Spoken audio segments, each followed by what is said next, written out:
আসসালামু আলাইকুম। আপনারা সবাই কেমন আছেন? আলহামদুলিল্লাহ আমরা সবাই ভালো আছি। আজ নতুন একটি ব্লগ শুরু করলাম। আলহামদুলিল্লাহ সবার ভালো লাগবে। তো এখানে কিছু বাজার নিয়ে আসছে রিহার বাবা। তো টমেটো, বেগুন, ধনেপাতা, একটা জালি আনছে, লতি আনছে। লতিটা বেশি ভালো পড়ে নাই।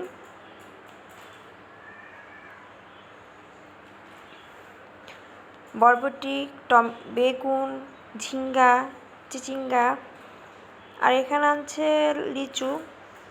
রিহানের জন্য লিচু নিয়ে আসছে। তো আমরা বেশি করে কাঁচা বাজারটা বেশি করি, সবজিটা আমরা সবজি বেশি খাই। এখানে মাছ, এটা কি মাছ বলে? পোয়া মাছ। আমার মনে হইতেছে এটা পোয়া মাছ। যদি আপনারা জেনে থাকেন তাহলে কমেন্ট করে জানাবেন। তো আজ রিহার বাবা মাছটা কেটে আনে নাই, তো অফিস থেকে একটু লেটে বের হয়েছে। তো বাজার করতে করতে সে এখন আর টায়ার্ড, এখন সে আর মাছ কাটে নাই। তো আমি এখন মাছটা কেটে নিচ্ছি।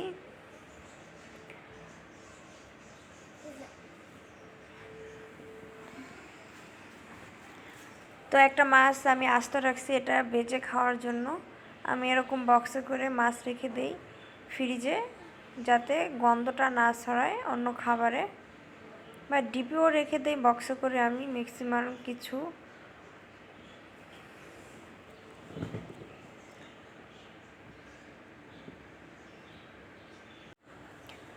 এই তো রিহাকে স্কুল থেকে নিয়ে আসলাম, আর রিহান তো আবদার করে বসেছে, আম্মু আমি কয়েন ব্যাংক কিনবো আর জুস পাইপ কিনবো।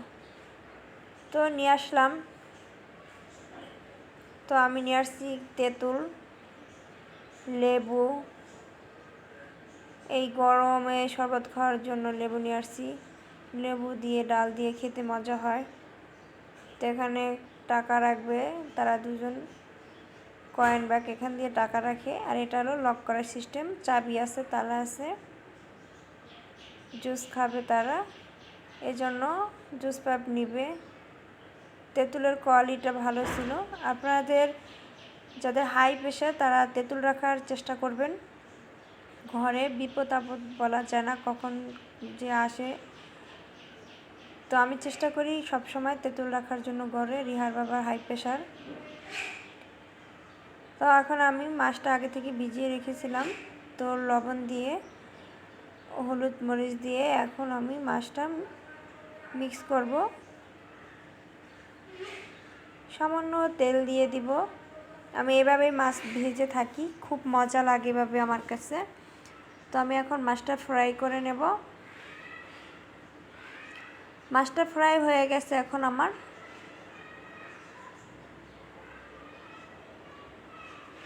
পেঁয়াজটা ভালো করে ভেজে নিচ্ছি। আমি কাঁচামরিচ ফালি দিয়ে দিছি কয়েকটা,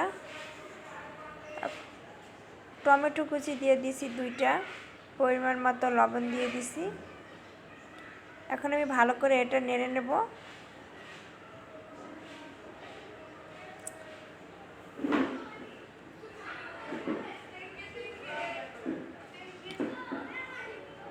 আমি বরবটি দিয়ে দিলাম কিছুটা, আর দিয়ে দেব আদা রসুন পেস্ট। আমি খুব অল্প পরিমাণ মশলা অ্যাড করব, সামান্য হলুদ গুঁড়ো, সামান্য মরিচ গুঁড়ো দিয়ে ভালো করে এটা কষে নেব।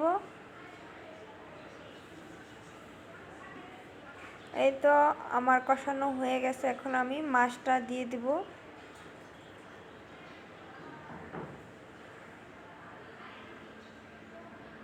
আমি এভাবেই মাছ রান্না করে থাকি, আপনারা চাইলে ট্রাই করতে পারেন, অনেক মজা হয়।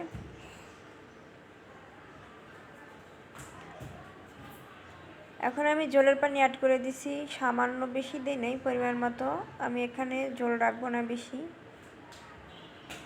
এই তো আমার মাছটা হয়ে গেছে রান্না। আমি কিছু ধনেপাতা কুচি দিয়ে দিচ্ছি।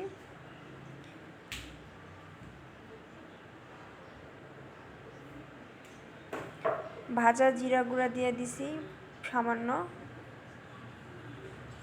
অনেক মজা হয়েছিল তরকারিটা। আপনারা লাইক কমেন্ট শেয়ার করতে ভুলবেন না, সাবস্ক্রাইব করে দিবেন আমার চ্যানেলটাকে।